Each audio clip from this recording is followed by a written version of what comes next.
الحمدللہ وحدہ والصلاة والسلام علی من لا نبی بعدہ اما بعد فاعوذ باللہ من الشیطان الرجیم بسم اللہ الرحمن الرحیم ذالک الکتاب لا ریب فیہ ھدی للمتقین قال النبی صلی اللہ علیہ وسلم اصحابی کالنجوم فبیہم مقتدیتم اہتدیتم او کما قال صدق اللہ و صدق رسولہ النبی الکریم درود اللہ۔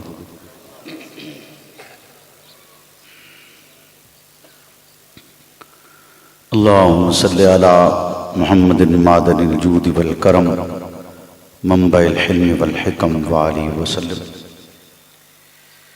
محمد سے پیار کرتے ہیں، تیرا احسان ہے مولا، ہماری بخشش کا بس یہی سامان ہے مولا، در شاہ مدینہ چھوڑ دیں جنت کے بدلے، یہ سودا ہم نہیں کرتے ہمیں نقصان ہے مولا، تیرے باغی تیرے شاتم بشر اچھے نہیں لگتے، تیرا سایہ نہ ہو جن پر وہ سر اچھے نہیں لگتے، تیرے اصحاب سے مجھ کو محبت کیوں نہ ہو آقا، کسے اونچے گھنے ٹھنڈے شجر اچھے نہیں لگتے۔ میرے واجب الاحترام دوستوں بزرگوں، محترم جناب مولانا ابو بکر حیدر صاحب اور دیگر تمامی معززین علاقہ، علماء اور اس علاقے سے تعلق رکھنے والے غیور سنی نوجوانوں ساتھیوں، آج کی یہ کانفرنس مقصد آمد رسول صلی اللہ علیہ وسلم اور تحفظ بیت المقدس کے عنوان سے عنوان ہے،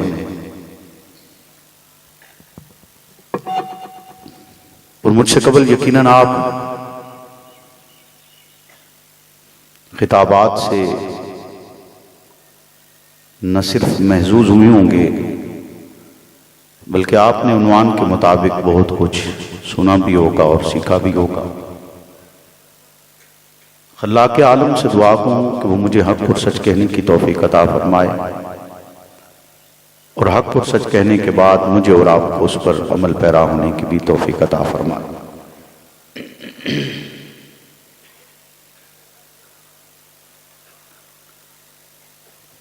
اعلان نبوت کے ساتھ ہی رسول اکرم حضرت محمد رسول اللہ صلی اللہ علیہ وسلم نے تبلیغ دین کا جو آغاز کیا، اس آغاز کا پہلا حصہ خفیہ دعوت کے ساتھ شروع ہوا۔ اعلانیہ وحدہ لا شریک کی وحدانیت کو ابھی بیان کرنے سے قبل خفیہ طور پر اپنے قریبی احباب سے رسالت پناہ نے اس دعوت کا آغاز کیا، جس میں اولاً 4 افراد صاحب ایمان ہوئے، اور ان چاروں میں سے حضرت ابو بکر صدیق رضی اللہ تعالیٰ عنہ وہ واحد شخصیت ہے کہ جس نے پیغمبر کی اس دعوت کے بعد دعوت کو قبول کرتے ہی تبلیغ کا آغاز کر چھوڑا۔ رسول اللہ نے پہلے دعوت ان افراد کو دی جن کی ذات کی حد تک یہ یقین تھا کہ یہ بات سنیں گے، اول تو تسلیم کریں گے، اگر تسلیم نہیں بھی کرتے تو کم سے کم یہ اس راز کو راز رکھیں۔ لیکن ان چاروں افراد نے نہ صرف رسول اللہ صلی اللہ علیہ وسلم کی بات کو سنا بلکہ اس پر ایمان بھی لائے اور اس پیغام کو راز بھی رکھا۔ اور اس کو راز رکھنے کے ساتھ ساتھ حضرت ابوبکر چونکہ اس زمانے میں بھی ایسی شخصیت تھے کہ لوگ ان کے پاس آیا کرتے اور وہ تجارت کرتے تھے چونکہ، تو انہوں نے وہ قلب و جگر دیکھے جو اچھے دلوں کے مالک تھے، سخاوت پسند تھے، بہادر تھے، اور جن کے سامنے اگر حق کو رکھا جاتا تو وہ جواباً حق کو تسلیم کرتے اور ان افراد تک تبلیغ کا پیغام پہنچایا، اور یہ پیغام چلتے چلتے 40 افراد پر مشتمل ایک قافلہ بنا۔ پھر رسول اللہ صلی اللہ علیہ وسلم نے اپنے قبیلے کے افراد کو بلایا اور ان کے سامنے دعوت حق رکھی۔ ابھی آپ بات کرنا ہی چاہتے تھے کہ ابو لہب نے آپ کی بات کو درمیان میں سے کاٹ کر اور اپنی ہی گفتگو شروع کر دی، اور آپ سے یہ کہا کہ آپ اپنے والد کے خاندان کو قربان کرنا چاہتے ہیں، تباہ و برباد کرنا چاہتے ہیں۔ آپ کے والد کا خاندان قطعاً قریش کے باقی خاندانوں سے لڑ نہیں سکتا، کیونکہ اس زمانے میں بھی دین عرب کا منبع اور محور مکہ المکرمہ کو سمجھا جاتا تھا۔ لوگ حج کے موسم میں بھی تشریف لاتے، عکاظ کے بازار کو بنیاد بنا کر وہاں تجارت کا ایک ماحول پیدا تھا، اور رسول اکرم صلی اللہ علیہ وسلم کے خاندان کے افراد نے مکہ کی تجارت ایک مرکزی حیثیت دی تھی کہ جس میں یمن کے ساتھ بھی معاہدے تھے، شام کے ساتھ بھی معاہدے تھے، اور وہاں سے تجارتی سفر کا ایک سلسلہ چلتا تھا۔ اسی لیے لوگوں کی آمد و رفت اس سرزمین کی طرف سال میں ایک مرتبہ تو لازمن ہوتی، اور جس میں دین عرب سے تعلق رکھنے والے افراد اور خطہ عرب میں بسنے والے افراد مکہ المکرمہ کا رخ کیا کرتے، اور وہاں سے جو کچھ وہ بتلاتے اور رؤساء جو پیغام دیتے اور جیسا دین بتلایا کرتے ویسا سیکھ کر وہاں سے چلا جایا کرتے۔ رسول اللہ نے اپنے خاندان کو جب دعوت دی تو ابو لہب نے آپ کو جواباً یہ الفاظ کہے، آپ نے خاموشی اختیار کی۔ کچھ وقت گزرنے کے بعد رسول اکرم صلی اللہ علیہ وسلم نے خاندان کو دوبارہ اکٹھا کیا، دوبارہ اکٹھا کر کے پھر انہیں اثر-نو دوبارہ دعوت دی، دوبارہ دعوت کے جواب دی۔ خاندان کے سردار نے یہ کہہ چھوڑا کہ اگرچہ ہم آپ کی بات پر ایمان تو نہیں لاتے ہیں، تسلیم تو نہیں کرتے ہیں کہ ہم اپنے آباء کے دین پر ہیں، لیکن اس حد تک ضرور ہے کہ ہم آپ کے معاون بھی ہوں گے، آپ کے مددگار بھی ہوں گے، آپ کے پس پشت بھی کھڑے ہوں گے۔ جب رسول اللہ صلی اللہ علیہ وسلم نے خاندان کے سردار کے یہ الفاظ سنے تو رب کے حکم کے ساتھ کہ یا ایھا المدثر قم فانذر، آپ فاران کی چوٹی پر کھڑے ہوئے اور کھڑے ہو کر انذار کی انتہا کرتے ہوئے رسول اکرم صلی اللہ علیہ وسلم نے اعلان کرنے سے قبل تمام قبائل کو بلایا اور بلا کر ان کو کہا کہ میں تمہیں ایک بات کہنا چاہتا ہوں، اور اس بات سے قبل رسالت بنا نے ان کے سامنے ایک منظر نامہ پیش کیا ہے، اور منظر نامہ پیش کرتے ہوئے رسول اکرم یہ کہتے ہیں اگر تم سے کہا جائے ایک لشکر جرار تم پر حملہ آور ہونا چاہتا ہے تو تمہارا جواب کیا ہوگا؟ تو تمام تر قبائل، اگرچہ قبائل کے کچھ افراد وہاں پر موجود نہ بھی تھے، تو انہوں نے اپنا اپنا قاصد اس مقام پر اس لمحے میں بھیجا ہوا تھا کہ سن کر تو آؤ محمد بن عبداللہ کہنا کیا چاہتے ہیں، کس صدا اور کس آواز کو بلند کرنا چاہتے ہیں۔ جس لمحے میں رسول اللہ ان سے سوال کرتے ہیں، جواباً وہ الفاظ یہ ادا کرتے ہیں اگر آپ کہیں گے ہم تسلیم کریں گے، چونکہ آپ کی زبان کبھی جھوٹ نہیں بولتی ہے، آپ کی زبان کبھی دھوکہ نہیں دیتی ہے، آپ انتہائی امانت دار ہیں، انتہائی دیانت دار ہیں، آپ کا کردار اتنا بلند ہے کہ اس سے قبل کسی نگاہ نے نہ ایسا کردار دیکھے، نہ ایسی صداقت دیکھی ہے، نہ ایسا انداز دیکھے، نہ ایسا اخلاق دیکھے۔ آپ انتہائی بلند کردار کے حامل شخصیت ہیں۔ اگر آپ کہیں گے ہم آپ کی بات کو تسلیم کریں گے، لیکن جس لمحے میں رسول اکرم صلی اللہ علیہ وسلم نے لا الہ الا اللہ کہہ کر یہ الفاظ ادا کیے کہ لا الہ الا اللہ پڑھ لو فلاح پا جاؤ گے، تو جواباً گالی آئی ہے، جواباً پتھر برسے، جواباً الزام تراشی ہوئی ہے، جواباً آپ کے لیے ایک منظوم، پورا ایک منصوبہ اور ایک لائے عمل تیار کیا گیا، جس کے تحت مسلسل آپ پر ستم کیے جاتے رہے، تکلیف دی جاتی رہی، آپ کے لیے ایسے ایسے الفاظ تراشے جاتے رہے جس کے ساتھ رسالت بنا پر طنز اور تنقید ہوتا رہا، لیکن رسول اللہ نے اپنے کردار کے ساتھ اور اس کردار کو بنیاد بناتے ہوئے رسول اکرم نے ایک مقدس جماعت کی تربیت کی ہے، مسلسل کی ہے، لگاتار کی ہے، اور اتنا مثالی ان کو بنا چھوڑا کہ رسول اللہ نے کہا کہ میرے یہ مقدس جماعت اور میرے یہ صحابہ تمہارے لیے مشعل راہ ہیں، تم ان کے راستے پر چلتے ہوئے فلاح پا سکتے ہو، تم ان کے راستے پر چلتے ہوئے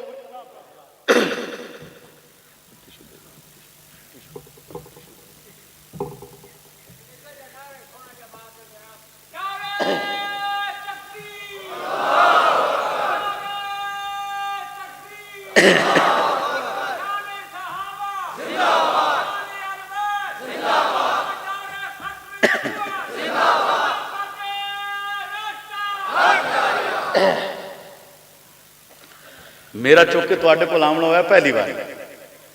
یہ گل ہے نا چاچا، تے تساں میرے مزاج آشنا کوئی نہیں، تے میں تواڈے مزاج دا نہیں پتا کہ تساں کی سن دے ہو، تانوں یہ نہیں پتا میں کی آنا، انجے گل ہے کیوں جی، انجے ہے کہ نہیں ہے، میں غلط گل کر رہا اسی طرح ہے وہ بولو چاہ وہ بولن دے اوتے پرچہ نہیں ہوندا، بولو چاہ انجے گل ہے یا نہیں ہے، انجے گل ہے، اس وقت تانوں حالے سمجھ نہیں آ رہی کہ میں تو انہوں آکھنا کی چاہنا، انجھے گل آ رہی سمجھ میں کی آکھنا چاہنا دسو؟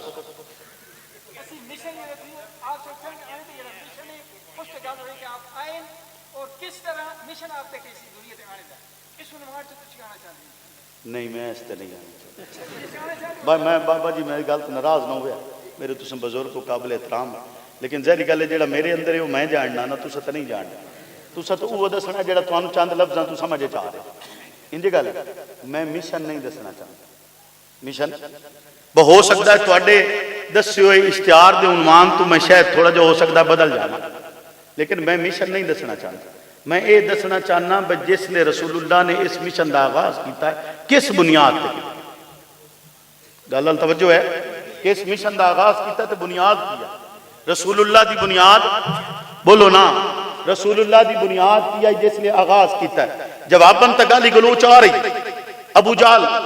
رسول اللہ صلی اللہ علیہ وسلم دا قرآن چھپ چھپ کے سندا ہے تے آدائی بنو عبد و مناف نال ساڈا مقابلہ رہا، ایک مدت لگے رہے، انہاں بھی لوگاں نو دیتا، اساں بھی دیتا، خیرات کردے رہے، او بھی کردے رہے، لوگاں دی خدمت او بھی کردے رہے، اساں بھی کردے رہے، لیکن ہن او دن اساں تک کہ آدھا گھٹنیاں تک ایک دوجے دے برابر آ گئے، قبیلیاں دی آپس جویں ہوندا ہے، مزاج تواڈے ایتھے بھی برادریاں دو سی، بس فلانی برادری والا انج کرتا ہے تے فلانے اساں بھی انج کرنا ہے، یہ گل ہے آکھیا ہن او دن ایک ساڈے چ نبی آیا تے سونا سا مقابلہ کیویں کرے، وہ دن ساڈے چ نبی آیا جس تے رب دی وحی اترتی ہے تے مزاج ایسی اس طرح سا مقابلہ کیویں کرے، تے رسول اللہ صلی اللہ علیہ وسلم جس لمحے میں آغاز کیا کتاب فطرت کے سر ورق پہ جو نام احمد رقم نہ ہوتا، کتاب فطرت کے سر ورق پہ جو نام احمد، کتاب فطرت کے سر ورق پہ اگر کتاب فطرت کہیں گے تو پھر سر ورق نہیں کہیں گے، کتاب فطرت کہیں گے تو پھر سر ورق، کتاب فطرت کے سر ورق پہ جو نام احمد رقم نہ ہوتا تو نقش ہستی ابھر نہ سکتا، وجود لوہو قلم نہ ہوتا، یہ سنے ہوئے نا تو آگے بھی بولو چاہ سنے کہ نہیں، میں نماز تو پہلے مکانا ہے، بے فکر رہو،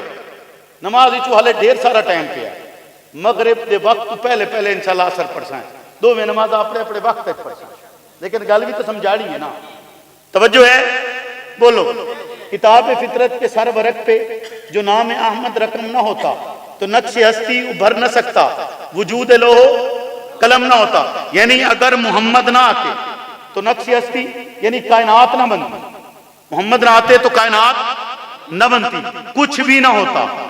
کچھ بھی نہ ہوتا۔ کتاب فطرت کے سر ورق پہ جو نام احمد رقم نہ ہوتا، نقش ہستی ابھر نہ سکتا، وجود لوح قلم نہ ہوتا، تیرے غلاموں میں بھی نمایاں جو تیرا عکس کرم نہ ہوتا، تیرے غلاموں میں بھی نمایاں جو تیرا عکس کرم نہ ہوتا۔ میں اس عنوان سے گل کر لوں کہ تیرے غلاموں میں بھی نمایاں جو تیرا عکس کرم نہ ہوتا تو بارگاہ ازل سے تیرا خطاب خیر الامم نہ ہوتا، تیرے غلاموں میں بھی نمایاں جو تیرا عکس کرم نہ ہوتا۔ عصائے موسیٰ آپ نے سنا ہوا ہے؟ بولو چاہ کچھ نہیں ہوندہ، میں تو نہ کہ توڑا میرا مزاج مختلف ہے، لیکن کوشش کرنی ایک دوجہ نہ رلانا تے ہے نا، بولو رلانا ہے کہ نہیں رلانا، یا بس کر دے ماں، بولو رلانا ہے۔ عصائے موسیٰ سنے ہوئے ہیں، اور سنے ہوئے ہیں جائیں جائیں سنے ہوئے ہاتھ کھڑا کرے، سارے ہیں سنے ہوئے ہیں۔ تو سے بھی سنی ہو سی کہ موسیٰ علیہ السلام دا عصا ازدہا بن گیا، سنیا موسیٰ دے ہاتھ تے عصا رب دے حکم نال ازدہا بنیا، اور اس عصا دے وچ ایک معجزہ نہیں، اس صرف ازدہا نہیں بن سکتا بلکہ 1000 معجزات تقریباً روایات چاندے کہ اس عصا دے وچ موجود ہیں۔ اس عصا دے اتے پھل بھی لگدا ہے، او عصا اڑدا بھی آئی، او عصا ٹیک دا ذریعہ بھی بندا ہے، او عصا اس پیغمبر تے جس نو موسیٰ آکھیا جاندا ہے اس پیغمبر تے سایہ بھی کرتا ہے۔ او عصا اگر سمندر دے دریا دے درمیان پیغمبر سٹے تو وہ رستے بھی بناندا ہے، یعنی ایک عصا جس نو ایک نبی ہاتھ لاوے اس دے وچ اتنا کمال پیدا ہو جاوے کہ جنو سید الانبیاء ہاتھ لاوے، جنو امام الانبیاء ہاتھ لاوے، جنو پیغمبر اپنا لب چساوے، جدے واسطے پیغمبر سجدہ لمبا کرے، جدے واسطے پیغمبر خطبہ چھڑ دے وے، بولو نا، جنوں پیغمبر کندیاں تے سوار کر کے الفاظ ادا کرے کہ لوگوں تمہیں کیوں نہ بتاؤں کہ ان کے نانے جیسا کوئی نانا نہیں ہے، ان کی ماں جیسی کوئی ماں نہیں ہے، ان کے باپ جیسا کوئی باپ نہیں ہے، ان کے چچا جیسا کوئی چچا نہیں ہے، ان کی خالاؤں جیسی کوئی خالائیں نہیں ہیں، ان کے ماموں جیسا کوئی ماموں نہیں ہے، ان کی پھپھو جیسی کوئی پھپھو نہیں ہے، کہ ان کا نانا محمد الرسول اللہ، ان کی نانی خدیجۃ الکبریٰ، ان کے والد علی شیر خدا، ان کی والدہ فاطمہ الزہرا، ان کے چچا جعفر طیار، ان کی پھپھو ام ہانی، ان کی خالائیں ام کلثوم رقیہ اور زینب، ان کے ماموں قاسم بن محمد الرسول اللہ، اور یہ سب جنتی، یہ جنتیوں کے سردار۔ اگر ایک نبی عصا کو ہاتھ لگائے وہ اپنی حیثیت تبدیل کرے، خصوصیات تبدیل کرے، اپنا منظرنامہ تبدیل کرے، اپنے اندر اتنے فنون کا ماہر ہو جائے، ہوا رب کے حکم سے۔ دوسری طرف اگر پیغمبر کسی کو اپنا لعاب چساتے تو وہ تبدیل کیوں نہ ہو، اس میں پیغمبر کا عکس کیوں نہ آئے؟ یقیناً آتے تیرے غلاموں میں بھی نمایاں جو تیرا عکس کرم نہ ہو، تیرے غلاموں میں بھی نمایاں جو تیرا عکس کرم نہ ہوتا۔ انہیں گل تساں یاد رکھنی ہے کہ موسیٰ علیہ السلام دا عصا آئی، بولو ان موسیٰ ہاتھ لایا ہے تے رب دے حکم نہ لایا تے یاد رکھیا ہے موسیٰ علیہ السلام دا عصا جنت چوں نہیں آیا، جنت چوں نہیں آیا، عصا موسیٰ دا جنت چوں، تے جیڑا آیا ہی جنت چوں ہوئے، آیا ہی جنت چوں ہوئے تے گیا ہی جنت چوں ہوئے، اس میں عکس نہیں ہوگا، بولے نا اس میں عکس نہیں ہوگا۔ کہا جاتا ہے کہ ایک مخلوق نکلے گی زمین سے جس کے ہاتھ میں ایک ہاتھ میں اس کے عصائے موسیٰ ہوگا، ایک ہاتھ میں حضرت سلیمان علیہ السلام کی انگوٹھی ہوگی، وہ بدبختوں اور خوشبختوں پر نشان لگائے گی، بدبختوں اور خوشبختوں پر نشان لگائے گی، اور نشان لگاتے ہوئے وہ بتائے گی حق اور باطل کے درمیان فرق کرے گی. یعنی سلیمان دی انگوٹھی حق تے باطل وچ فرق کر دیے. موسیٰ علیہ السلام دا عصا حق تے باطل دے درمیان فرق دا ذریعہ ہے. تے صدیاں گزرن تو بعد بھی بدلیا نہیں. صدیاں گزرن تو بعد بھی بدلیا نہیں. تے پھر ابو بکر عمر عثمان و علی حق تے باطل دے درمیان فرق نہیں کر دے. بولو نا, وہ حق تے باطل دے درمیان فرق کرن والے نہیں. 1,24,000 پیغمبر, 1,24,000 صحابہ دی مقدس جماعت جس کی تربیت محمد رسول اللہ نے کیتی ہے اور مسلسل کیتی ہے, اور انہوں نے تیار کیتا ہے, اور تیار کر کے انہوں نے اس منصب سے فائز کیتا ہے کہ امت دہادی راہبر معیار عدل. کیا وہ جماعت وہ جس دے وچ پیغمبر دا عکس موجود ہے, جویں شاعر آکھ رہا ہے کہ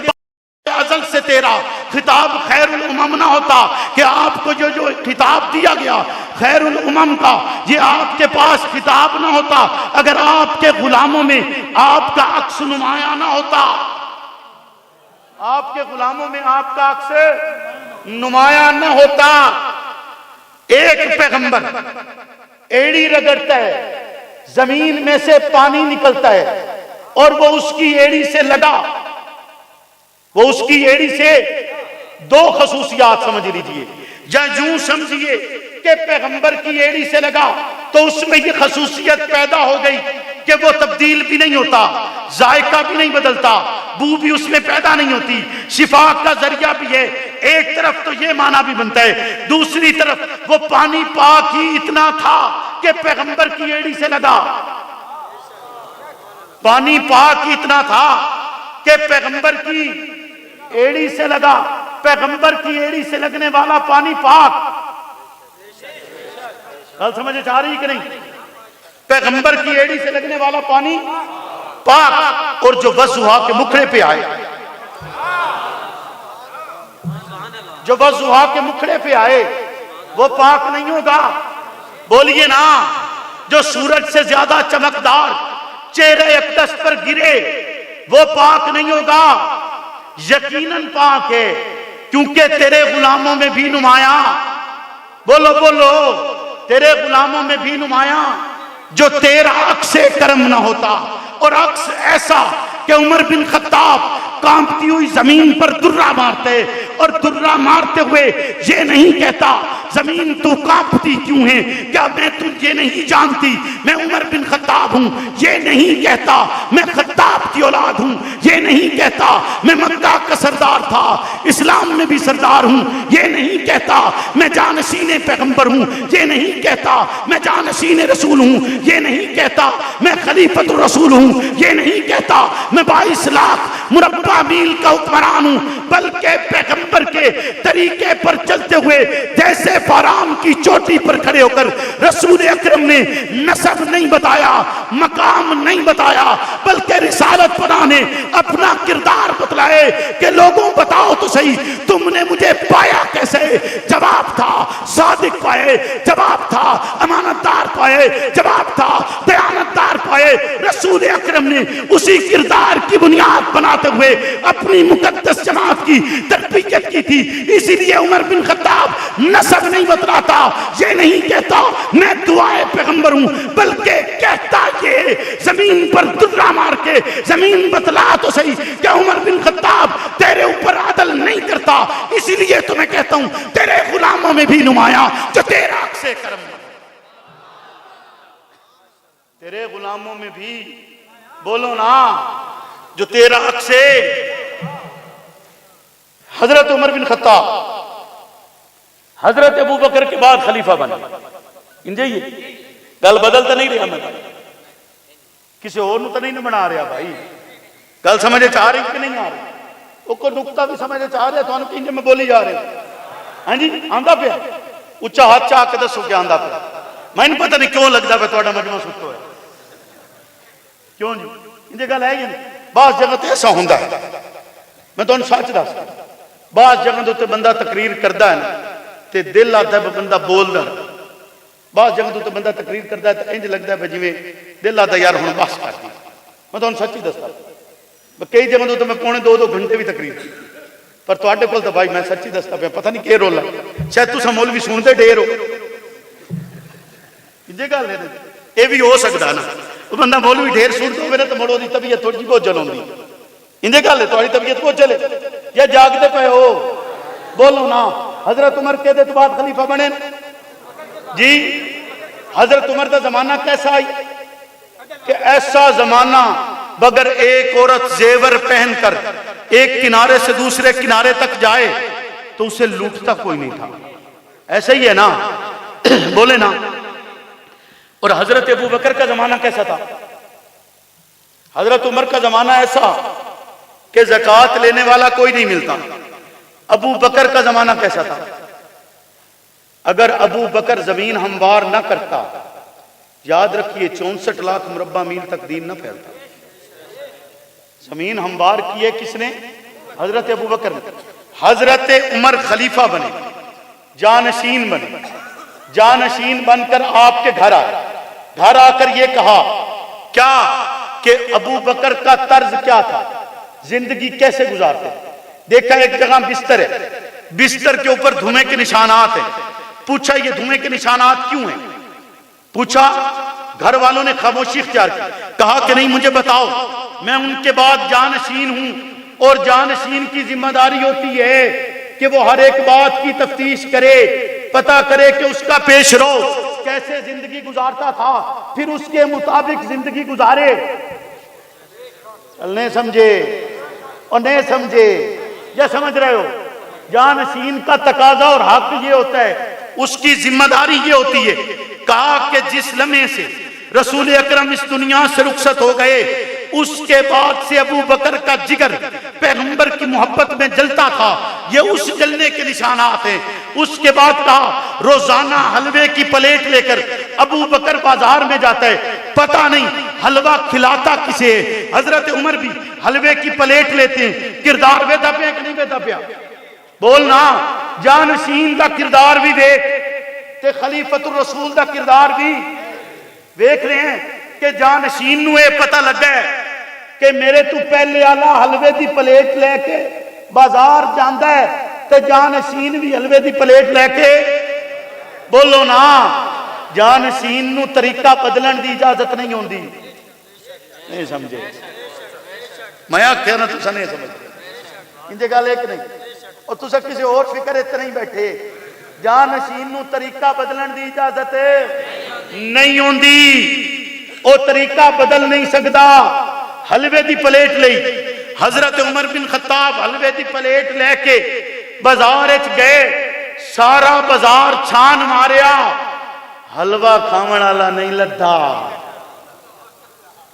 گل سمجھے چاہیے کہ کوئی نہ حلوہ کھاون ہون تو بولو کیوں جی سارا بازار چھان ماریا حلوہ لین والا عمر بن خطاب دا زمانہ ایسا کہ زکوٰۃ لین والا کوئی نہیں ابو بکر دا زمانہ ایسا ہے کہ حلوہ کھاون دا مستحق نہیں لگتا حلوہ مستحق نو دتا جاندا ہے خدمت مقصد آئی کھانا کھوانا ایک مریض روزانہ ابو بکر جا کے حلوہ کھوانا توجہ کرنی ہے میری گل ایک مریض نو روزانہ ابو بکر جا کے حلوہ کھوائیں میں آخری گل کرتا پہ میں اسے تو مکا دینی اور تو سائنس سے کرنی توجہ تاکہ یہ گل تواڈے ذہن وچ معاف نہ ہو توجہ ہے روزانہ ابو بکر حلوے دی پلیٹ لے کے بازار جاندے ایک مریض نو کھوا کے آندے مریض ہلے لبیا نے سارا بازار پھرن تو بعد بازار دے آخر وچ ایک کونے دے وچ ایک کوڑی دا مریض شخص پیا ہوئے ایک کوڑی دا مریض شخص بولو نا ایک کوڑی دا مریض شخص اور جس لئے عمر بن خطاب بازار وچ نکلدا آئی نا تے بہت سارے او لوگ جڑے مستحق ہوندے عمر بن خطاب دے پیچھے پیچھے چل دیا کہ سانو گھر دا راشن مل جائے سانو کئی شے جیڑی جیڑی شے دی جس نو ضرورت ہوندی ہے عمر بن خطاب انہاں نو لے کے دیندا چلا جاندا اے طرز حکمرانی گل سمجھ رہے ہو اے طرز حکمرانی حضرت عمر بن خطاب گئے او دے کول بیٹھے کوڑی دا مریض شخص اکھاں تو ویکھ نہیں سکدا ہتھاں نال حرکت نہیں کر سکدا پیراں تو او گیا ہوا ہے سارے جسم زخم نال بھرے ہوئے ہیں اور بول سکدا ہے نظر ان کو جنگیا تھا چونکہ پلکاں دیاں اٹھ نہیں سک رہی او دے زخماں دی وجہ تو ان تکلیف ہوندی حضرت عمر بن خطاب آدن ہووے نہ ہووے گھر والےاں نوں پتہ کوئی نہیں کہ حلوہ کھوائندے کینوں ہے جانشین بھی حلوے دی پلیٹ لے کے بازار آ گیا، ان بھی نہیں پتا کہ حلوہ کھوایا کینوں جا رہے ہیں۔ خلیفۃ المسلمین ہے، جانشین پیغمبر ہے، پیغمبر دا سسر بھی ہے اور پیغمبر دا عکس بھی ہے، نیکی اس طرح کر رہے ہیں کہ کسی نو خبر نہیں کہ کدے نال ہو رہی ہے۔ اینو آدن سجات دیوے تے کھبے نو پتہ نہ لگے۔ حضرت عمر بن خطاب حلوہ انگلی تے لے اس کوڑی دے مریض شخص دے منہ وچ رکھ دیں، کوڑی دے مریض شخص دے منہ وچ رکھ دیں، او چیخ اٹھدا ہے، آج حلوہ کھواون کیڑا آیا ہے، جیڑا پہلے آندا ہی او نہیں آیا، جیڑا پہلے آندا ہی او نہیں آیا، آج کون آیا ہے؟ جواب عمر بن خطاب آدھیں پہلے جیڑا آندا ہی خلیفۃ المسلمین آئی، جانشین پیغمبر آئی، ابو بکر صدیق آئی، محمد الرسول اللہ دا ساتھی تے رفیق آئی، جڑا تینوں حلوہ کھویندا ہی، اج میں او دا جانشین ہاں، او دا نقشے قدم تے چلن والا، مینوں نہیں پتا، مینوں دسن والے دسے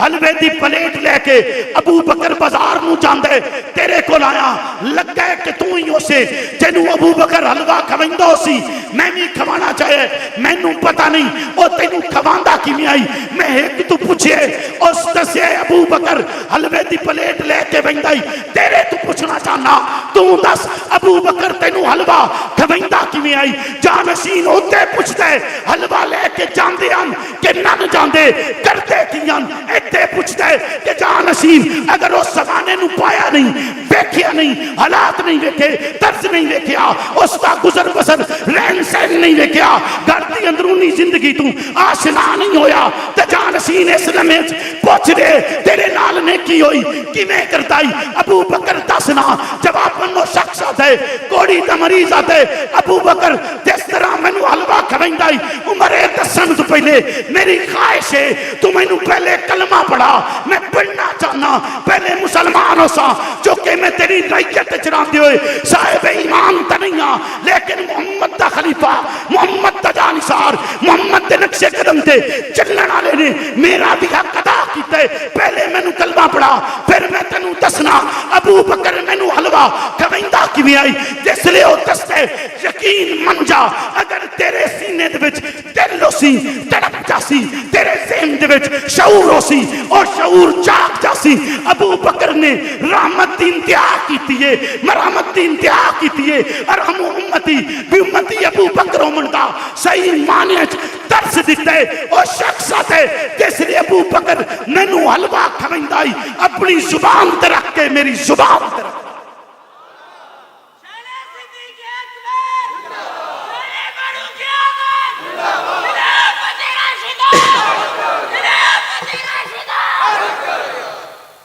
اپنی زبان تے رکھ کے بولو نا، آج تساں سکی اولاد نال انج نہیں کر سکتے، ہاں جی سکی اولاد نال تے کوڑی دا مریض شخص ہو گئی تے آکھیا زبان تے رکھ کے زبان تے رکھتا ہے تاکہ مینوں تکلیف نہ ہو، کھواون والا ہی من انج کھویندا، احسان کر کے کھوایا تے کی کھوایا، بولو نا۔ اللہ رب العزت سے دعا ہے وہ مجھے اور آپ کو عمل کی توفیق عطا فرمائے، وما علینا۔